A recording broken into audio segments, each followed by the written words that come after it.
రామచంద్రుల వారు అభయం ఇచ్చి, మీకు దర్శనమైన తర్వాతనే మా దర్శనము, మీకు నైవేద్యమైన తర్వాతనే మాకు నైవేద్యం అని చెప్పి శాంతపరిచినటువంటి పోచమ్మ వారు ఇక్కడ నైరుతి భాగంలో ప్రదర్శించడం జరిగింది.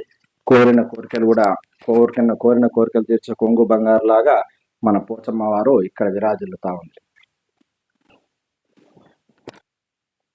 మేమంతా కూడా డేరం రామయ్యజీ వారసులం.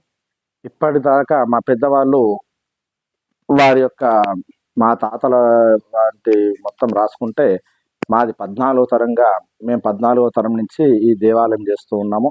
మాకు ఆ రాముల వారు ఇరవేల్పు.